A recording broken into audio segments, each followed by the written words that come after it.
Hello again. I wanted to talk today about inspired action versus production.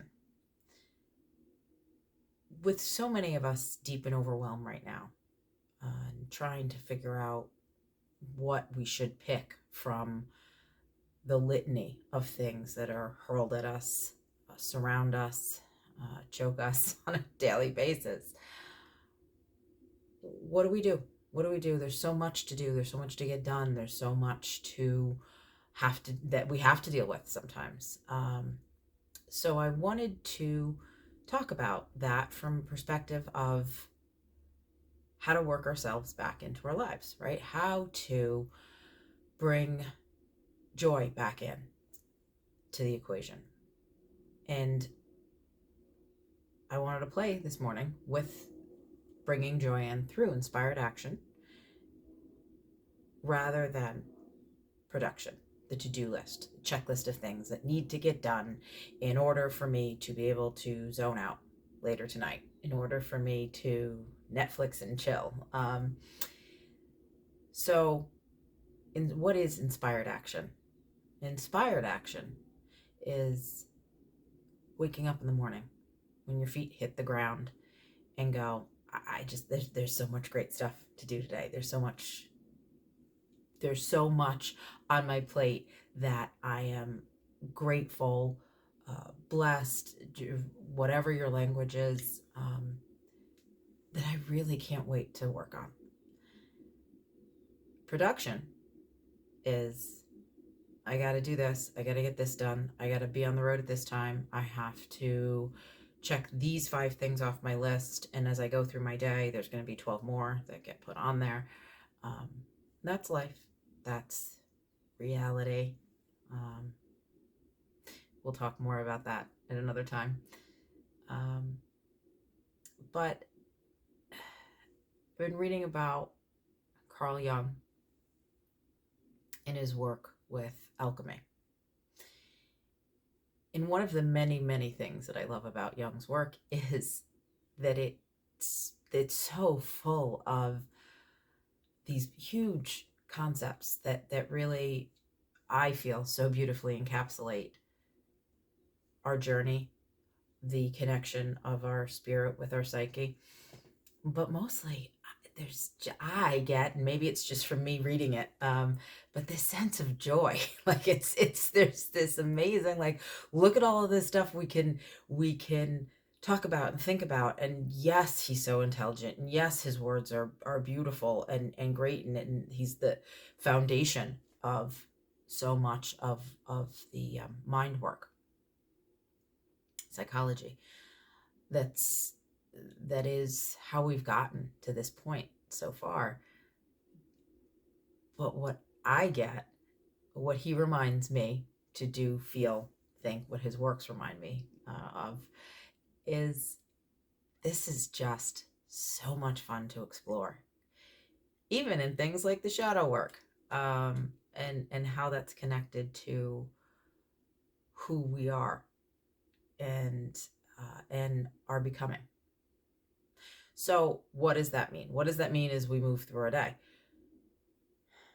Let's start with our to-do list. Got to go to work. Got to get stuff done at work. Got to figure out whether we got to pick up the kids, whether we have to take the dog out, whether we have to get dinner on the table. Has anybody shopped for dinner? Because usually, like, I'm supposed to do that, but I sent my husband to do it and he just brought home Cheetos.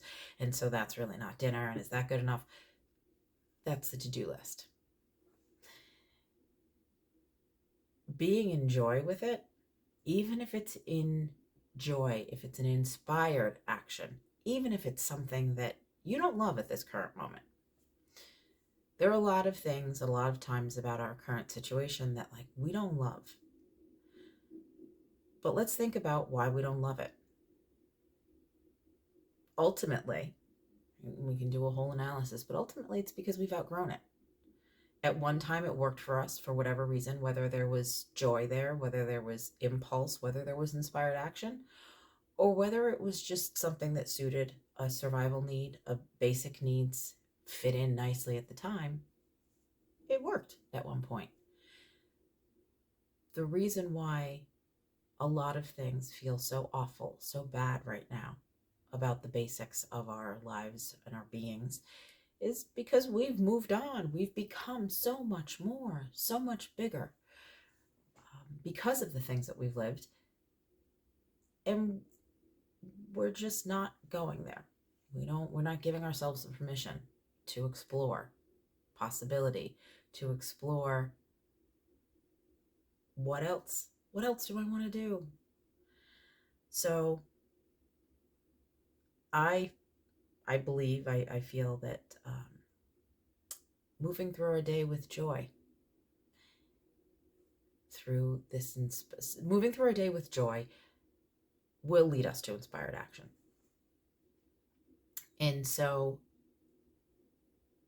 if I can take my list of things that I need to get done today and just be in the state of, well, I've committed to doing this. Some of it I want to do. Some of it is basic stuff that just needs to be done during tax season. Nothing horribly unexciting stuff. But on the car ride there and back and to do certain errands, I can listen to stuff that gives me so much joy. I can find inspiration. I can look around at whatever's going on in nature. It's springtime where I live, so like the buds on the trees. Not to be overly simplistic with this, but it's what's going to inspire some joy in me so that as I move through a big list of very uninspired tasks this morning, I can find opportunity. I can find something that makes my heart light up, that makes me see something greater, feel something greater than I would have if I'm just, I gotta get this done, man. This is not right. This is not fair. I don't think people should live this way.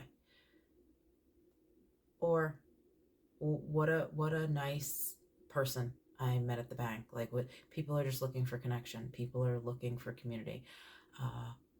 What an amazing car ride I had, and I listened to something that started me on a thought process that I can use to work on something else, or I can share with you guys, or will just enrich my soul, make me feel something good. So that's the difference. That's inspired action. When we start to get in this space of, I'm doing what I'm doing anyway. Let me see if I can bring a little joy, a little light, maybe even a little play into it.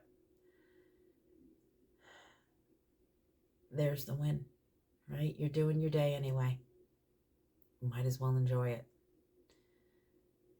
So see what you can find today, tomorrow, if you're watching this later, or at any moment. See what you can find in the next 5 or 10 minutes that's doing what you already were doing before you watch this, and that will give you joy in doing it. That will give you find some possibility, find something in the things that you're already doing that you never saw before because you just weren't open to it. So that's all for now. So many thoughts, so much possibility, but I got stuff to do today. So I am going to go do it with joy, be an inspired action with it, and let's see how that goes. I can't wait to report on how much fun my day was. Okay, bye for now. Be safe, be well, be you.